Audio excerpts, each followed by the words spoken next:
last speaker of the day is an awakened corporate CEO who loves to connect like-minded people together and awaken as many of his fellow CEOs and people in power as he can with his enthusiasm and his online gatherings. Knowing that he would take over the family's pearl distribution business at a very young age, David learned multidimensional aspects of his products as nature's gift to humanity, linking us to the oceans and the moon. Today, he'll be sharing how he has kept 5D consciousness alive in a very 3D corporate landscape, and his enthusiastic message about the increased awakening happening at all levels of human hierarchy and status. Ladies and gentlemen, I welcome David Norman. Hey. Hi there, Xane. Hello, everybody. I'm so happy to be with you. And if you see a lady swimming out of my head, that's a swimmer here in Australia. All right. Well, we are going to enjoy your talk, so take it away, David. Thanks, Xane. Well, hi, everybody. My name is David Norman, and I'm in the pearl business. I've been in the pearl business since birth, really. I'm the number 5 in a line of pearl dealers going back to about 1830. And I'd just like to say, it's 8:15 in the morning here in Australia, and I'm in Sydney, and I got up early to watch some of the speakers. And BP, I loved your astrology. My company's called Aquarian Pearls. I'll tell you why afterwards. And Reverend Angie, that was like amazing. You're like a Pleiadian ambassador pretending to be a human. Well, you aren't pretending, you are a human. So I'm activated, enhanced, amplified, and expanded. And when I went to the psychologist, my 2 children, Hannah and Genevieve, who are now 27 and 23 a couple of years ago, they said, "Daddy, your ADHD is so terrible. Could you please, go to the psychologist and do something about it?"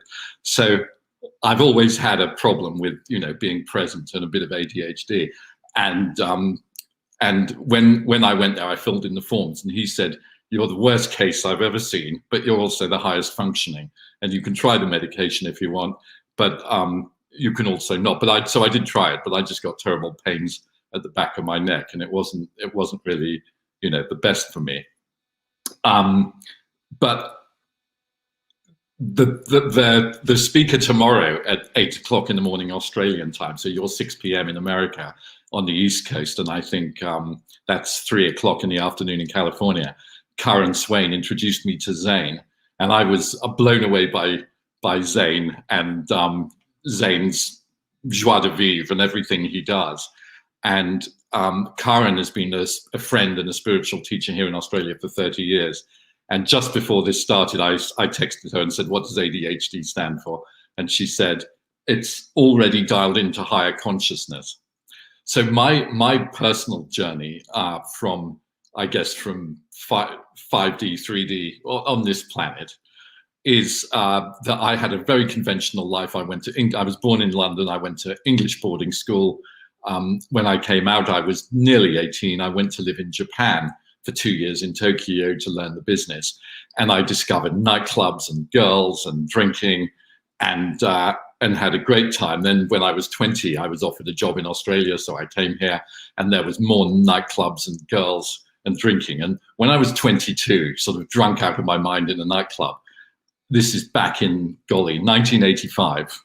So a long time ago, a young lady came into the nightclub selling flowers to the patrons in the nightclub in this area called King's Cross, which is a nightlife area of Sydney.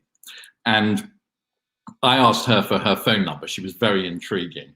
And we went out for dinner, but she did say, I'm a Buddhist vegetarian. And she did that meditation called Vipassana, where you sit quietly for 10 days, 10 hours a day meditating. And I thought, oh my God, what are we going to talk about? Because I was, just a sort of drunken disco boy who liked, all things disco, drugs and girls and ice cream, sugar, meat, all that kind of stuff. And we went for dinner and had dinner, and I heard about her life. And when I woke up the next morning, I just woken up, like I was spiritually awake. I was 22 years old and I didn't know anything from anything. That was 1985.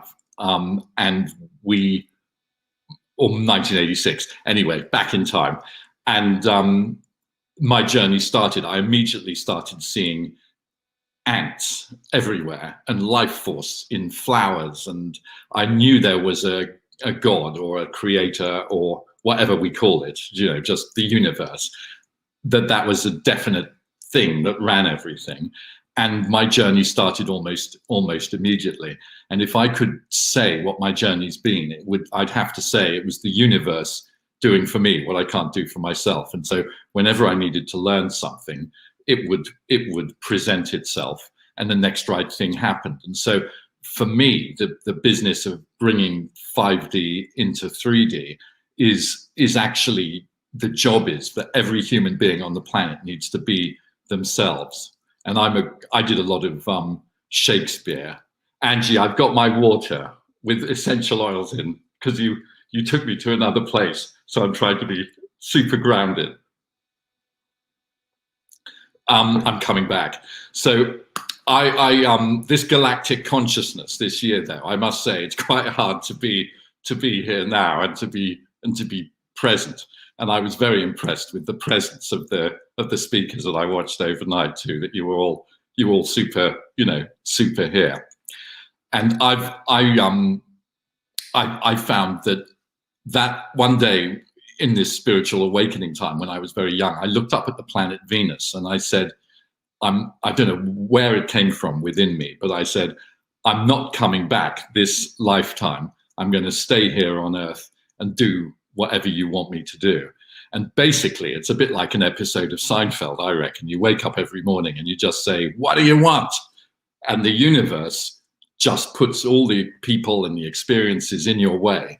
And you just show up and it happens. And so surrender, that big word that we've heard today, and grace, those two things. Like, it's my job to surrender to what is coming and gracefully accept it, but also to accept that sometimes a lot of things go really, really wrong so that one thing can go right.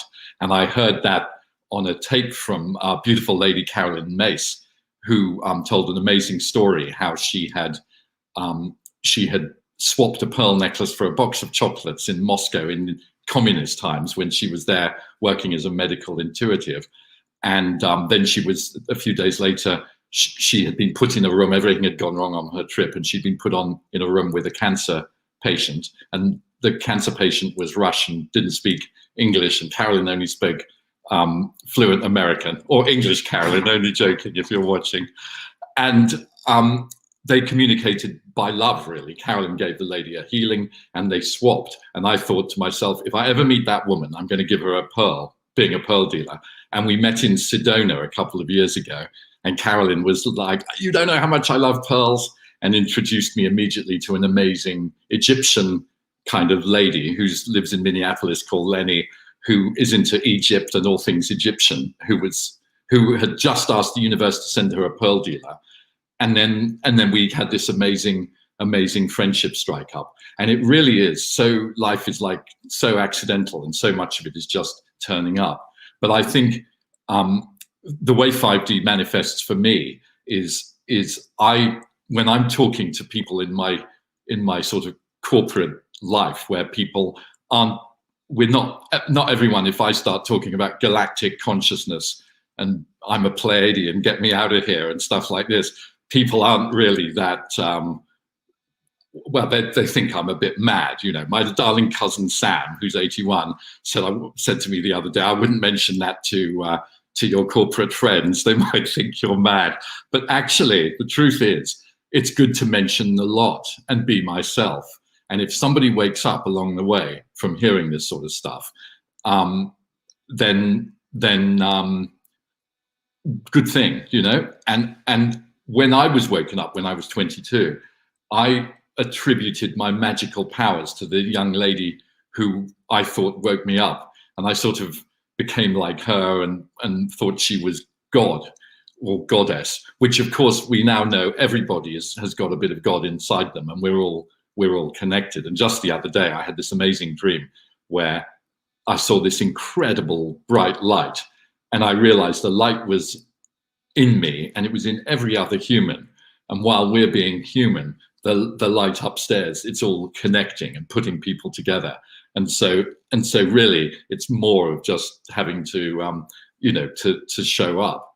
But in this year of galactic consciousness, it's been really quickened for me. So when I started my journey in the 80s, there was Stuart Wilde. He was the first guy I met. He did a workshop. He lived in Taos, New Mexico, and he did some weird things. He called himself the drinking man's guru, and we all drank a ton of vodka. He had us doing things like putting our testicles in a glass of water for 10 minutes, saying it was really good for you. God knows why. Anyway, and he tied us together in groups of 10, where we had ropes around our ankles, and we had to do everything in 10 and learn to function together. And it was called the Warrior's Wisdom. And that was like the first course I did. Then I did Vipassana when I was 22, where I sat in the room trying to be holy and meditate. But I was 22 and all I did was think about sex for 10 hours a day for 10 days and then sleep a bit. So it wasn't, I was trying hard to be spiritual, but I threw in a few minutes of meditation at the end. But I had complete verbal diarrhea in those days, and I wasn't really that good at keeping quiet. And if I met somebody, I wasn't that interested in you. I was much more interested in talking and telling you and waiting for you to finish speaking so I could talk some more. But luckily with age, everything calms down. And nowadays, when I meet a 3D person who's not really that into spirituality and all that sort of stuff, I kind of say, tell me about your childhood. Where did you grow up? What was it like? And then I ask if people believe in any kind of higher being, any universal force, God, whatever you call it, and what's your spiritual journey if you have one. And some friends and people don't have one at all, and they don't really know what I'm talking about. And others are slowly waking up and kind of learning about it all. I went to crystal healing classes in the 80s and met an amazing lady called Siobhan, who passed on a couple of years ago. And she taught me about the angels, and we did creative visualization. And then I wanted to paint. And my creative visualization was to be given a gift of flowers. And I told a friend in the business that I was going to learn painting. And he came with a bunch of flowers and said, good luck. And I painted the flowers. And that was an amazing thing. Then I saw that lady, Shakti Gawain, and she gave a lecture. And there were 1,000 people in the hall. And at the beginning, she just went really quiet and said, let's have a moment to kind of ground, which I should have done before I came on. We should ground. And she just went really quiet. And I remember thinking, God, that's a long silence when you're going to present. But we all, calmed down. And then she gave a beautiful talk. And by amazing luck, she said, oh, you can come and stay at my place and do creative visualization in Hawaii. So I immediately signed up, and I went and had a week with her in Hawaii, and she put on music and danced every day for half an hour to start the day. And then there was voice dialogue and visualizing, and it was an amazing, magical time. And people have always shown up. And there was an amazing lady I met in Australia who we lived kind of next door to each other in 2 big apartment buildings, called Lydia Duncan. And she brought a technology called voice dialogue to Australia. And that's where you speak to all the different voices in your head. You put them in a chair. So the critic comes out, and the critic might now say, oh my God, this is the worst speech you've ever heard or I've ever heard. Actually, guys, though, it is my first speech ever.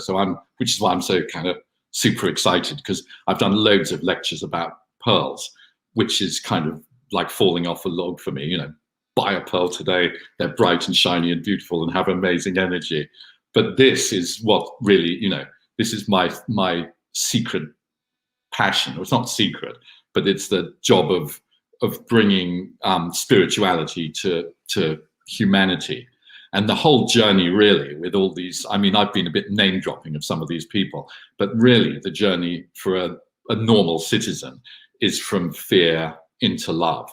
It's really that. And I've had a massive battle all my life with feeling frightened and trying to convert it and transmute that fear. So the biggest fear of this sort of thing is, oh, I'll look bad and I'll send everyone to sleep. Then there's a huge fear of mine was always FOMO, which is fear of missing out, which means it's much more exciting in the other nightclub and it's really boring here. So we better nightclub hop, and went to 4 a night because it was always going to be more interesting. Then in the spiritual movement, it's like, oh, that teacher's much better and I'll miss my enlightenment. And then now this year, when we're all a bit stuck at home and there's blogging going on and videos, it's like, what's going to happen with the pandemic and what don't I know? And I've got to know the next vital piece of information. So there's this constant fear. And of course, the antidote to the fear is to calm down and get centered and actually say, I am in exactly the right place at the right time. And everything is perfect, which has been my life experience. And going back to that situation that Carolyn Mace talked of, where she ended up on a bus in Moscow next to a monk. And while she was telling him all her problems, he said to her, sometimes everything has to go wrong so that one thing can go right.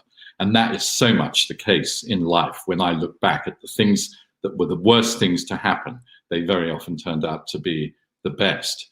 And practicing gratitude for everything, for all the people I've ever met, all the things that went wrong, all the things that went right, and owning the lot in a kind of massive connected sphere, it kind of brings me, it brings me back to today. And I was interested, Angie, Reverend Angie, in your activation, you kept mentioning numbers.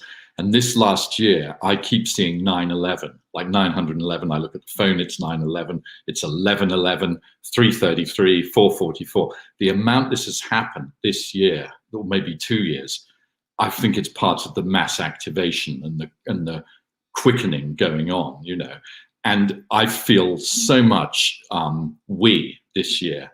And there was a big hero of mine is Muhammad Ali. And he was a guy who said, I'm not going to go to Vietnam and fight Vietnamese people. My fight's at home where I, my people don't have enough healthcare and money and our life is, we've got segregation and everything else. I'm not going over there. And they took away his heavyweight title and were trying to put him in jail. And for 5 years, he just stuck to his truth. And then he came back and won the heavyweight boxing title, age 31, knocking out George Foreman, who was this indestructible 21-year-old who then had a spiritual awakening and is now an ordained minister. So it's incredible what can happen. But Muhammad Ali was asked to give a speech at Harvard for the graduating class. And then he gave an amazing speech. And at the end, they asked him for a poem, and he went like this for his poem. He went, me, we. And that was like 2 words, me, we. But it so sums up for me what's going on with 5D coming into 3D, that before it's all about me. And as my glorious Welsh friend in London, Bobby, says, the less of me there is, the more room there is for God. Now, God's a great word. Like, everyone's got a different word for the universe. And in this universe we're in, on this planet, we can be atheists, we can be ministers, we can be Hindus, Muslims, Jews, Christians, everything. But however God comes to us. And when I was 25, I was looking for God in India, and I went to Delhi, and I met a blind astrologer who was 90. And I said to him, how do you find God? And he said, if God was a letterbox, or if God was Chicago and you post a letter anywhere in the world, then that letter will go to Chicago. And so you've got to find your own letterbox, and whatever it is, it will be. And then I went up to this beautiful place called Lake Dal in Srinagar and stayed there a few days. And I had this massive surrender experience. And I kind of just said, all right, you can have my life, and whatever you want, I'll do it. But it was part of my big journey. And I think surrendering is a huge part. And when I meet 3D people who are not that into, galactic consciousness, spirituality, but they have a belief in something, whether it's organized religious God or the universe or all that is, or whatever it is. I say to them, you can have a direct personal relationship with that, like go for the big guy or Mrs. or whatever you call it, that all there is, and just start talking and saying, what do you want me to do? Help me with my business. Show me what my mission is. Please talk to me and help me. And then I've found there's a lot of talking going on in the dream state. And I've woken up with these mantras in my head this year saying, there is only one of us. There is only one of us. I read that in Neil Donald Walsh's book 3, Conversation with God.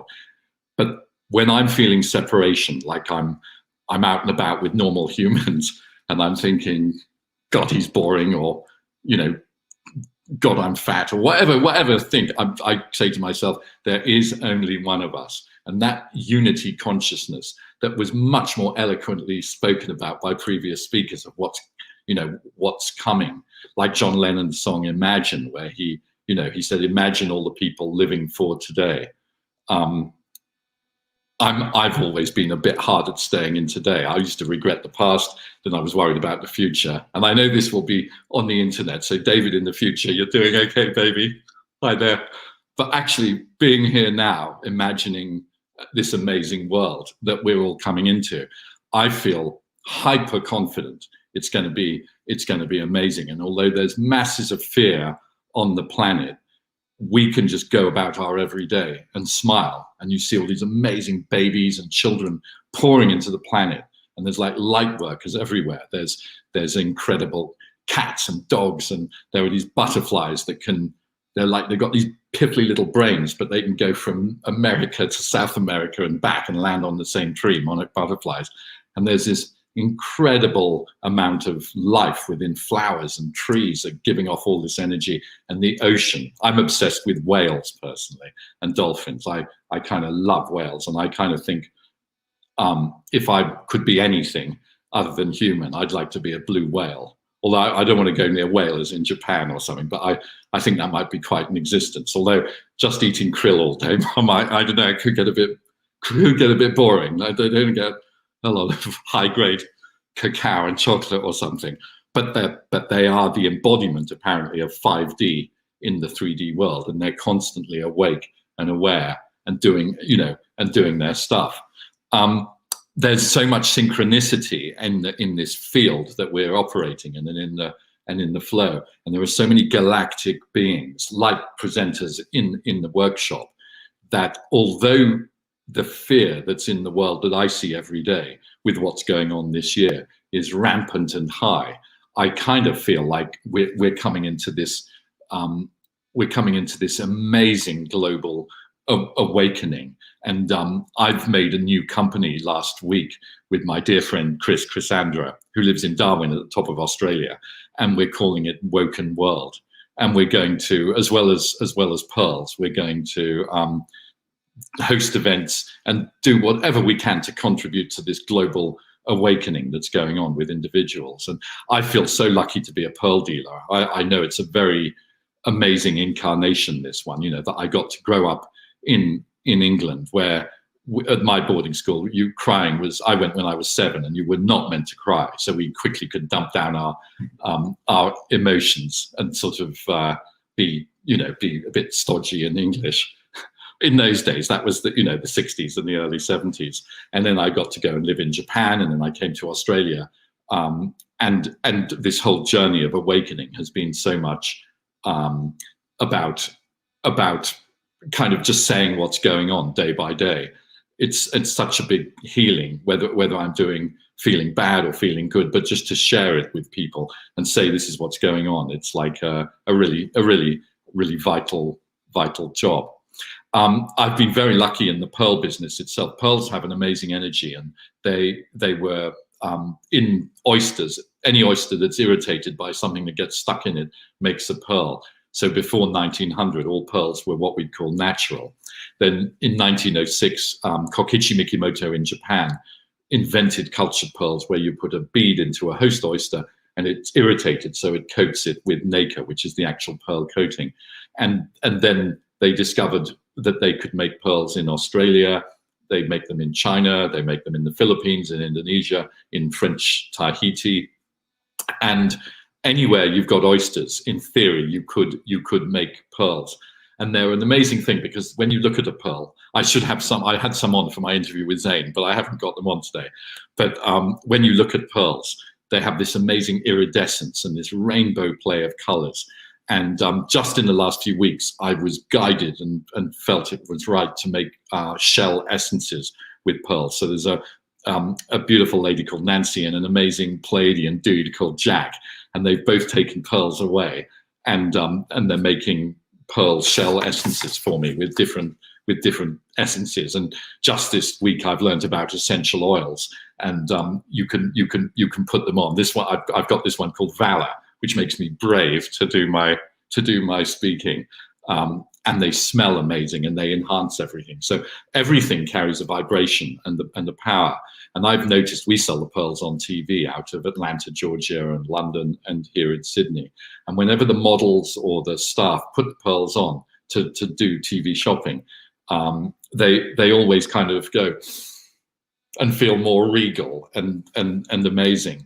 And there is something about them. And whenever I do the TV show, I always say to all that is, to God, to the universe, you do the speaking and I'll show up. And I saw the Dalai Lama give a speech once, and it was a bit boring, for want of a better word. This terrible sacrilege, but he was emitting so much energy that it wasn't boring, really. I bet the other 3,000 people were loving life and were really interested. But if you've got ADHD, you're off and off with other planets, and it's hard to be here now.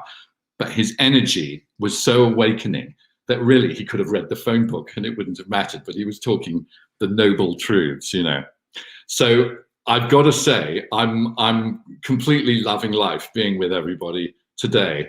And my message to you would be, if you're just starting your spiritual journey, speak to the universe and say, help me out here, guys, and show me what I need to know. And I just have to say thank you so much for having me. I'm like totally loving life being with you all. And Xane, you've put on an amazing show, and it's wonderful to be part of it all with you guys. Well, it's not me. It's all these wonderful people that are speaking and lending us their light. It wasn't your first talk, right? It was your first spiritual talk, right? Correctamundo. Yeah. And it was amazing. I mean, in America on pearls, but right. They were more like Valium. Right. You've had so many amazing comments. You'll really I know you're going to enjoy going back through and reading what people have been saying the whole time that you've been talking. But they definitely love you, and I'm excited about this. And I have to say that your new company that you've started up, you need to go ahead and set up a mailing list as soon as possible, because I know lots of these folks would love to know everything about that company. So, and let me know if you want any help with that, because I've got a little bit of familiarity with that now. Thank you so much, Xane. Thank you. Well, my astrology girlfriend back in 1985 said, call the pearl company Aquarian Pearl. So I did as I was told. So we were kind of being a bit Aquarian back in 85. Right. Nice. Yep. So thank you so much, David. Thank you so much, Xane.